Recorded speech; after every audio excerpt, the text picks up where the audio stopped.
Hola, ¿cómo están mis hermanos? Una vez más es un placer saludarlos a través de este medio. Y vamos a estar repasando la lección de esta semana titulada Jesús como el gran maestro. Vamos a empezar leyendo nuestro texto bíblico que lo encontramos en 2 Corintios, el capítulo 4 y el versículo 6, que dice: porque Dios, que mandó que de las tinieblas resplandeciese la luz, es el que resplandeció en nuestros corazones para iluminación del conocimiento de la gloria de Dios en la faz de Jesucristo. Jesús, como nosotros sabemos, es el mejor maestro, el mejor que jamás ha existido. Pero, ¿quién en realidad es Jesús? ¿Cómo podemos describirlo según lo que hemos aprendido de la Biblia? Primeramente, es el que nos enseña cómo es Dios. Dice Juan 14:9, diciéndole el Señor Jesús a Felipe: el que me ha visto a mí, ha visto al Padre. Es también el que nos dio un ejemplo de cómo quiere que vivamos.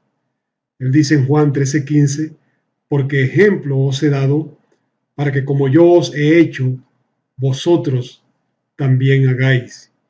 Y es el que pagó por nuestros pecados, reconciliándonos así con Dios. El apóstol Pablo en la segunda carta a los Corintios, capítulo 5, versículo 19, él dice allí: Dios estaba en Cristo reconciliando consigo el mundo, no tomándoles en cuenta a los hombres sus pecados. Así que, sin lugar a duda, Jesús es el gran maestro al que debemos toda nuestra adoración. Durante la semana estuvimos estudiando temas bastante interesantes e importantes, porque estudiamos acerca de la gloria del Padre, estudiamos revelar al Padre en dos aspectos allí, en la parte 1 y la parte 2. Estudiamos también el ejemplo a seguir, el ejemplo que nosotros debemos de seguir en la mente del gran maestro. Estudiamos también el gran reconciliador y estudiamos el que merece nuestra adoración, que por supuesto es nuestro Señor Jesucristo. Así que viendo allí en la gloria del Padre, en la parte 1, la Biblia nos dice en el libro de Juan, en el capítulo 14, el versículo 9, Jesús le dijo, hablándole allí a Felipe: tanto tiempo hace que estoy con vosotros y no me has conocido, Felipe. El que me ha visto a mí, ha visto al Padre. ¿Cómo pues dices tú, muéstranos al Padre? En Hebreos, el capítulo 1, los versículos 1 al 3, se nos describe allí cómo después del pecado Dios ya no podía hablar cara a cara con el hombre. Por eso se reveló a través de los profetas. En Hebreos 1:1 él dice: Dios, habiendo hablado muchas veces y de muchas maneras en otro tiempo a los padres por los profetas. Pero esa revelación era imperfecta. Solo Jesús puede revelar perfectamente al Padre, y Dios, lógicamente, nos habla a través de él. Dice el versículo 2: en estos postreros días nos ha hablado por el Hijo, a quien constituyó heredero de todo y por quien asimismo hizo el universo.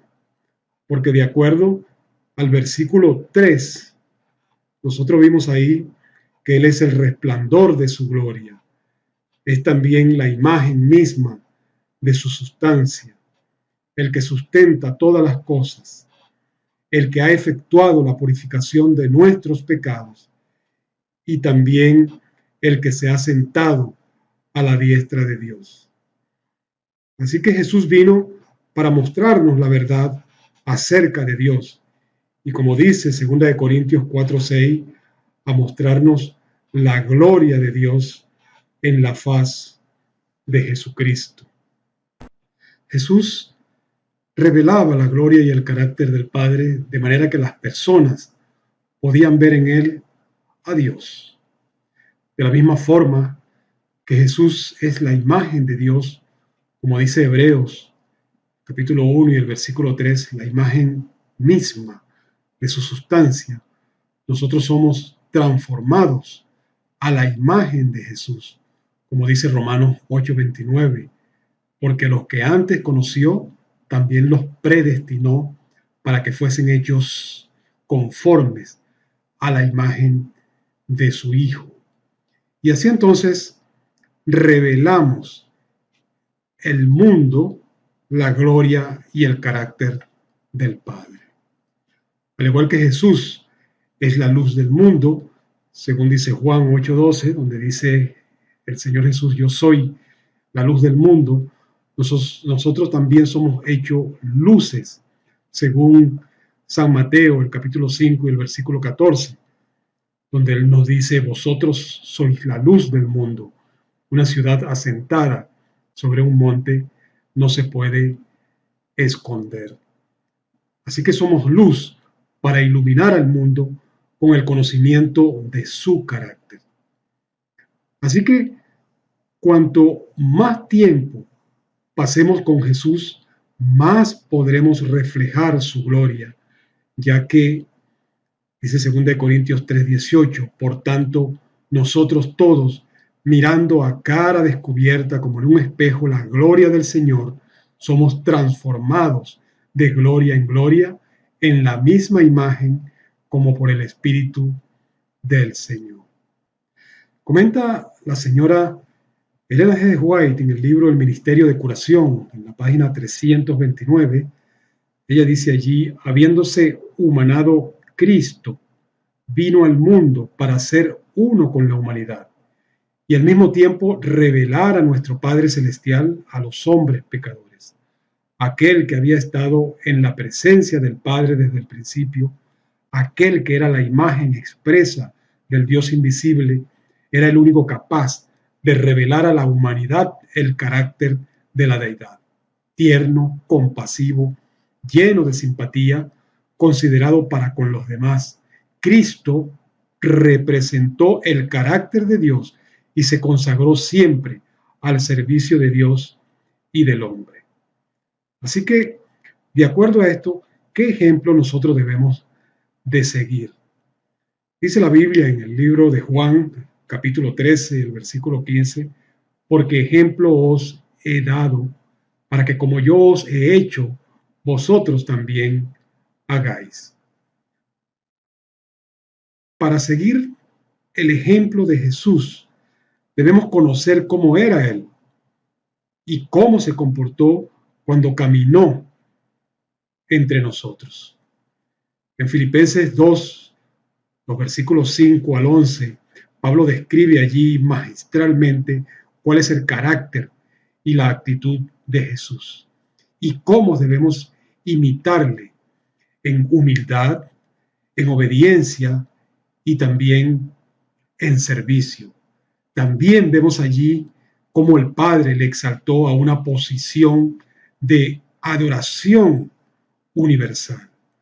Dice el texto de Filipenses, el capítulo 2, los versículos 5 al 11, haya pues en vosotros este sentir que hubo también en Cristo Jesús, el cual siendo en forma de Dios, no estimó el ser igual a Dios como cosa a que aferrarse, sino que se despojó a sí mismo, tomando forma de siervo, hecho semejante a los hombres, y estando en la condición de hombre se humilló a sí mismo, haciéndose obediente hasta la muerte y muerte de cruz, por lo cual Dios también le exaltó hasta lo sumo y le dio un nombre que es sobre todo nombre, para que en el nombre de Jesús se doble toda rodilla de los que están en los cielos y en la tierra y debajo de la tierra, y toda lengua confiese que Jesucristo es el Señor, para gloria de Dios Padre.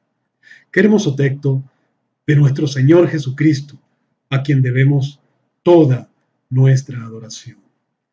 La gran obra de educación y salvación de Dios no se logra mediante la autoexaltación, sino humillándonos ante Dios, obedeciéndole y sirviéndole o sirviendo a todos los demás, a todos los que están a nuestro alrededor. Veamos ahora el gran reconciliador. Dice la Biblia en 2 Corintios, el capítulo 5 y el versículo 19, Dios estaba en Cristo reconciliando consigo el mundo, no tomándoles en cuenta a los hombres sus pecados, y nos encargó a nosotros la palabra de la reconciliación. Realmente el pecado ha creado una brecha de separación entre Dios y la humanidad. Para nosotros realmente es imposible salvar esa brecha. Es más, como pecadores, ni siquiera deseamos salvarla. Es Dios quien toma la iniciativa en la ofrenda de su Hijo, a quien ofrece, o a través de él ofrece el medio para reconciliarnos con él. Y pone en nosotros el deseo de arrepentirnos. Como dice Romanos capítulo 2 y el versículo 4, o menospreciáis las riquezas de su benignidad, paciencia y longanimidad, ignorando que su benignidad te guía al arrepentimiento. Jesús, el creador y sustentador de la vida, nos redimió en la cruz.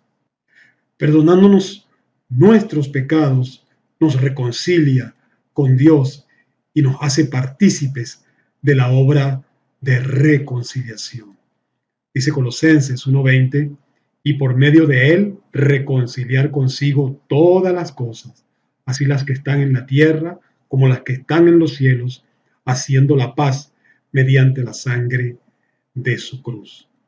Por eso es él quien merece toda nuestra adoración. Dice Apocalipsis, el capítulo 5 y el versículo 12, el Cordero que fue inmolado es digno de tomar el poder, las riquezas, la sabiduría, la fortaleza, la honra, la gloria y la alabanza. Desde el momento de su encarnación, los hombres fueron llamados a adorar a Jesús. Un grupo de ángeles, como brillante estrella, vino a anunciar la llegada del Salvador, el Mesías, el Rey de Reyes. Este anuncio fue escuchado en las colinas de Belén y visto inclusive desde la lejana Mesopotamia. Al recibir la noticia, los pastores corrieron al pesebre y reconocieron al Salvador en el niño recién nacido. Le adoraron y como la mujer samaritana salieron inmediatamente a compartir con todos su hallazgo. Por su parte, los magos de Oriente reconocieron en la estrella angelical el cumplimiento de las profecías que anunciaban al Salvador y se dispusieron a partir a encontrarse con él. Al hallarlo, lo adoraron y le ofrecieron presentes, de acuerdo a lo que nos dice el capítulo 2 del libro de Mateo. Así que, al igual que ellos, nosotros somos llamados a adorar a Cristo. Apocalipsis 5 continúa diciendo en el versículo 13, dice, y a todo lo creado que está en el cielo y sobre la tierra y debajo de la tierra y en el mar, y a todas las cosas que en ellos hay, oí decir, al que está sentado en el trono y al Cordero sea la alabanza, la honra, la gloria y el poder por los siglos de los siglos. De manera que, ¿quién es el que merece nuestra adoración? Dice la Biblia, el que está sentado en el trono y al Cordero, es decir, nuestro Señor Jesucristo, es el que merece toda nuestra adoración. Quiero concluir leyendo lo que dice el libro Mensaje para los Jóvenes de la señora White en la página 179. Ella expresa allí la obra del amado Hijo de Dios al emprender en su propia persona la unión de lo creado con lo no creado, lo infinito con lo infinito, Es un tema que bien podría ocupar nuestros pensamientos durante toda la vida.